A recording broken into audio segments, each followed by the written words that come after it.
नमस्कार प्रशिक्षुओं, आप सभी का बहुत बहुत स्वागत है आपके अपने करेंट हेवन के यूट्यूब चैनल पर। हम यहाँ पे बात करने वाले हैं शिक्षक भर्ती से रिलेटेड चीज़ें, और प्लस आप लोग अंत तक बने रहिएगा। ये चीज़ें आपके लिए बहुत ही ज़्यादा हेल्पफुल होंगी। लेकिन इस वीडियो को स्टार्ट करने से पहले मैं एक बात कहूँगा, और ये चीज़ें प्रैक्टिकली अगर देखा जाए तो बिल्कुल 100% नहीं, 101% सही बात है।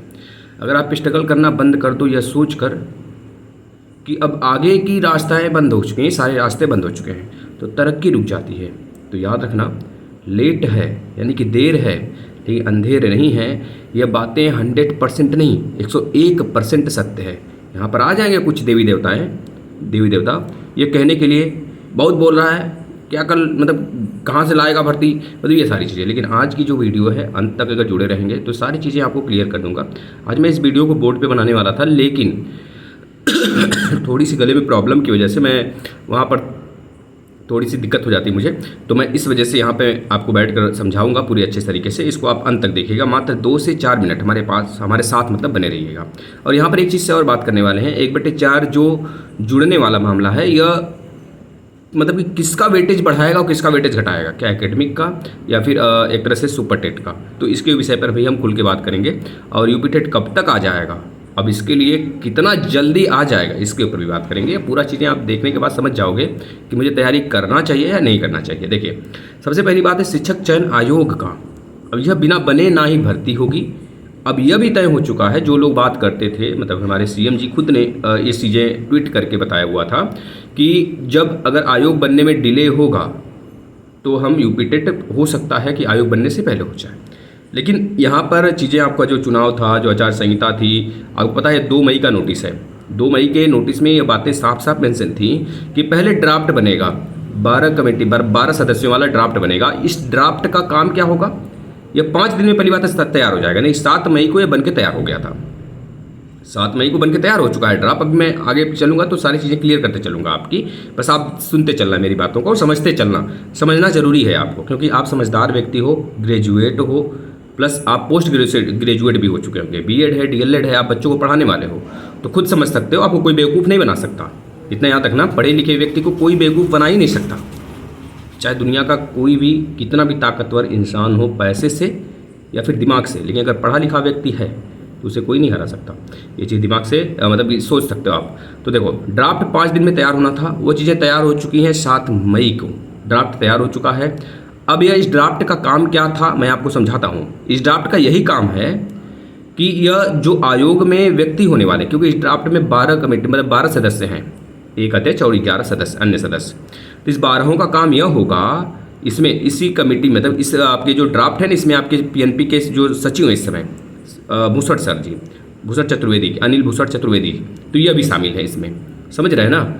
तो इसमें ये इनका यह काम रहेगा कि जो मसौदा तैयार, इसे मसौदा भी कहेंगे, तो जो मसौदा तैयार होगा आयोग के लिए, आयोग बनाने के लिए, उसमें यह 12 के 12 सदस्य काफ़ी मतलब शिक्षा जगत में काफ़ी अपर लेवल मतलब कि हायर लेवल के अधिकारी हैं।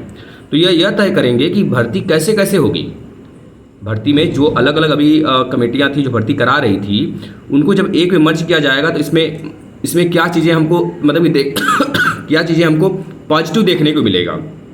समझ रहे हमारी बातों को, क्या चीज़ें हमको पॉजिटिव देखने को मिलेगा और इसमें हमें क्या जोड़ा जाना चाहिए, क्या सुधार किया जाना चाहिए। और यह भी जरूरी नहीं है कि इसके सदस्य जो 12 के 12 सदस्य हैं ना इस कमेटी के, जो आपका ड्राफ्ट है, यही सदस्य उसमें रहेंगे। यह भी तय नहीं है, हो भी सकता है और ना भी हो सकता है। यह भी हो सकता है कि उस आयोग में जो सदस्य हो ना, वो आपके एक तरह से प्राचार्य भी हो सकते हैं, या फिर उसमें मतलब एक तरह से कह लीजिए कि जो ड्राफ्ट के बाद जो अधिकारी होंगे उसमें अलग अलग जिलों के कुलपति भी हो सकते हैं। मतलब उसमें फिक्स नहीं है कौन व्यक्ति होगा, है ना। तो उसमें यह हो सकता है कि इस 12 में से हो सकते हैं व्यक्ति, लेकिन यह फिक्स नहीं है कि सभी के सभी होंगे या फिर 1-2 होंगे, अलग भी हो सकता है। तो यह चीज़ें थी, मतलब ड्राफ्ट क्यों बना है, 5 दिन के अंदर क्यों पेश किया गया, किस लिए बनाया गया था, सिर्फ और सिर्फ यह चयन करने के लिए कि यह आयोग जो है ना में व्यक्ति कैसे होंगे, इस आयोग किस तरह काम करना चाहिए, तो इसके लिए चयन हो चुका। अब इस आयोग पर अगर लास्ट मोहर लगता है कैबिनेट का तो बन के तैयार हो गया। मतलब कि जो प्रक्रिया थी ना, हमारी बातों को समझिएगा, जो प्रक्रिया थी सारी की सारी ड्राफ्ट बनने में ही समय दिया गया। आयोग बनने में तो समय लगेगा ही नहीं। मे भी पूरी पॉसिबिलिटी यह है कि जो आयोग है फाइनली मोहर लग के अगर तैयार, मोहर लग गया कैबिनेट का तो तैयार हो गई सारी चीज़ें। अगर यह मोहर मतलब कि जहाँ तक माना जा रहा है अपनी, अगर एक तरह से मतलब कि अपने तरीके से अगर देखा जाए, व्यक्तिगत रूप से अगर देखा जाए इस चीज़ को, तो यह जो मसौदा है, मसौदा पेश किए जाने के बाद जो आयोग है यह मतलब कि फर्स्ट वीक ऑफ जून में बन के तैयार हो सकता है, मई के बाद जून। देखिए पिछली बार भी हमने कहा था जिस प्रकार से आचार संहिता वगैरह लगा है, इसके फर्स्ट वीक में ही, मई के फर्स्ट वीक में आपको चीज़ें हलचल देखने को मिल जाएंगी। ये चीज़ें सही चल रही थी, सुचारू रूप से सही हैं, है ना। अभी बीच में मैं क्लास भी ले रहा था एनसीईआरटी का, लेकिन थोड़ी सी तबीयत वीक है, अब थोड़ी सही हो चुका है, गला वगैरह थोड़े सही हो चुके हैं दवा वगैरह लेने से। फिर से मैं स्टार्ट कर दूंगा कल परसों से, है ना वो चीज़ें। और आपको सिर्फ और सिर्फ मेहनत करने की ज़रूरत है। अगर आपको कोई ये कह रहा है, आपको एक तरह से कोई ये कह के टाल रहा है कि भर्ती नहीं आएगी, अभी देखिएगा बहुत सारे महोदय लोग आ जाएंगे इस पर, कमेंट करेंगे अरे क्या कर रहा है तू, है ना। तो हम कहेंगे भाई हाथी का खंडाला एक गाना है ना, तो कर ले भैया, वही जाके कर ले। और जो चीज़ें आपको यहाँ पर अभी संभलने की ज़रूरत है, अभी आपको एक चीज़ दिमाग में रख लेना है कि अगर आप अभी पढ़ रहे हो तो आप वो इंसान हो जो सिलेक्शन वाले हो, सिलेक्शन लेके रहोगे। क्योंकि जिस दिन भर्ती आई उसमें समय बिल्कुल नहीं मिलने वाला है आपको, ये चीज़ दिमाग में रख लेना। अब दूसरी तरफ मैं भर्ती के ऊपर बात करता हूँ, लेकिन अब यह जो आयोग बन के तैयार होगा ये कौन कौन से एग्जाम कराएगा। देखिए पहले तो आपको पता है उच्च प्राथमिक वाला और प्लस जितने भी हाई लेवल के एग्जाम है, जैसे यूपी टेट, मतलब यूपी टेट तो कराएगा ही कराएगा, टीजीटी, पीजीटी, ये सारी चीज़ें कराएगा। और प्लस आपका कुछ ऐसे हैं इंटीग्रेटेड मतलब कोर्स कराए जाते हैं जो अलग से, उसको भी यही हैंडल करेगा। तो यह चीज़ें मतलब इस सारे के सारे एग्जाम की जिम्मेदारी इसके पास होगी। अब यह एक एग्जाम के साथ 2-3 एग्जाम ऐसे नहीं कराएगा। अभी आपको पता है टीजीटी पेंडिंग में है, समझ रहे ना। तो उसको जब भी स्टार्ट करेगा तो पहले उसको क्लियर करते हुए फिर आएगा। तो भले ही थोड़ा सा समय लगने वाला है, लेकिन याद रखना जिस दिन आयोग बन के तैयार हो गया, जो हमारा ये बात है, हमारी ये बात, इस बात को ध्यान में रखना, फर्स्ट वीक ऑफ जून में अगर बन के तैयार होता है तो सबसे पहले ये यूपी टेट कराएगा। और यूपी टेट में बिल्कुल भी समय नहीं लगेगा, इस बात को याद रखना। और यूपी टेट जो है हमें पता है कि साल में 2 बार होना चाहिए, पिछली बार ये नहीं कराए थे, लेकिन यूपी टेट पे ये बिल्कुल फोर्स कर देंगे, फोर्सफुल्ली मतलब कि एक तरह से कर लीजिए कि उनको कराने के लिए बिल्कुल प्रेशराइज है इनके ऊपर। वो जैसे ही ये बन के तैयार होता है ना, तुरंत का तुरंत फोकस इनका किसका रहेगा, यूपी टेट पर। सबसे पहले target UP TET. UP TET के लिए जो बच्चे डेडिकेशन के साथ तैयारी कर रहे हैं वो बिल्कुल भी अच्छे तरीके से तैयारी कर लें, लेकिन एक बात ध्यान में रखना, अच्छे मार्क्स आने चाहिए। जो जनरल वाले मेरे भाई बहन हैं, हम जनरल वालों को 90 नंबर लाना होता है। तो 90 नंबर के लिए आप बिल्कुल ही फोकस्ड मत करना, 90 नंबर के लिए फोकस्ड करना ही नहीं मुझे, वो तो आ जाएगा। क्योंकि यूपी टेट मतलब कि सुपर टेट, या फिर सुपर टेट का मतलब यूपी टेट, छोटा बच्चा मतलब छोटी हाथी बड़ी हाथी, इस प्रकार से हमको समझना है। तो यूपी टेट का तैयार करने का मतलब 75% आप तैयार हो सुपर टेट के लिए। तो इस प्रकार से तैयार करना कि मुझे 90 और फिर 82 नंबर नहीं लाने की जरूरत है। हमें कितना लाना है, हमें 120 प्लस का टारगेट लेके चलना है। अगर 120 लेके चलते हो तो 1/4 वाला जो मामला है यूपी टेट पे थोपा जाता है ना, तो आपका 4 3 12 समझ रहे हो ना। अगर निकालोगे 25 कितना हो जाएगा, 1/4 अगर निकाल लो, 1/4 का मतलब कि अगर 120 लाते हो 4 3 12 30% जुड़ जाएगा। 30%, 30 गुणांक जुड़ने का मतलब समझ रहे हो। ये चीज़ें मैं क्लियर कर देना चाहता हूँ। जो 1/4 का मामला है ना, देखिए सुपर टेट में अभी तक क्या था, 60% जुड़ता था। सुपर टेट में जितना भी आप परसेंटेज रिटेन एग्जाम में लाओ, जितना परसेंट बनाओ, 150 में 120 लाते हो तो 80% बनता है। उस 80 का 60% निकालोगे तो 48 का गुणांक बनेगा। 6 से 42, 6 48, उधर 48 और एकेडमिक जो लगता था 40, 10 का लगता था, तो 10 मतलब 75, मान लो 30 भी आ गया तो 48 और 30 जोड़ देते थे 78 हो जाता था। लेकिन अब एक चीज़ दिमाग में रखना, जो 1/4 है, तो क्या इसका सुपर टेट से कुछ मतलब, हम व्यक्तिगत बात बता रहे हैं, हो सकता है इसमें कुछ छेड़खानी हो, क्योंकि भैया उधर 40 एकेडमिक और इधर सुपर टेट में 60 है, तो 40 और 60 मिलकर 100 हो ही जा रहा है। तो 1/4 कहाँ जोड़ेंगे, तो जाहिर सी बात है इन्हीं दोनों में कुछ कम और कुछ ज़्यादा करेंगे। तो हमारा जो व्यक्तिगत एक तरह से समझ है, उसमें हम यह समझ रहे हैं कि जो सुपर टेट है ना, उसमें छेड़खानी करने से इनको कुछ फ़ायदा होने वाला नहीं है। क्योंकि आपको पता है सुपर टेट सब कुछ जो चीज़ें मामला है, जो आप लड़ रहे हो, इतना झगड़ रहे हो, या किसके लिए कर रहे हो, सुपर टेट के लिए तो कर रहे हो। तो वो 60% सुपर टेट में जो थोपे हैं ना, वो थोपा ही रह जाएगा। 60% तो उसके लिए बहुत ही अच्छा है। ये जो 40% है ना, इसी में मामला गड़बड़ाएगा। तो 40% वाला जो एकेडमिक है, उसका पहले भी मतलब बहुत ज़्यादा नहीं निकलता था। 30 गुणांक वाला, 26 गुणांक वाला थोड़ा ज़्यादा मेहनत कर दिया सुपर टेट में, तो 30 गुणांक वाले को पिछाड़ दिया, मतलब 30 एकेडमिक जिसका है, समझिए ना। इस वजह से हमें बिल्कुल भी एकेडमिक पे फोकस करना ही नहीं करना है, बिल्कुल भी नहीं करना है। और आपको पता है आरटीई एक्ट 2019 वाला है ना, उसमें भी संशोधन होगा आयोग के द्वारा। आयोग के द्वारा 2019 वाले में भी संशोधन होगा, जो आरटी एक्ट था ना जो 2019 वाला, उसमें संशोधन किया जाएगा।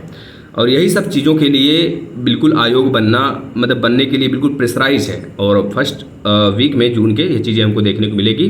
तो सबसे पहले यूपी टेट, इस वजह से यूपी टेट पे बिल्कुल फोकस करके रखना है हमें। और जो बच्चे सोए हैं वो सोए रहें। एक कहावत है ना, जो सोवत है वो खोवत है, जो जागत है वो पावत है।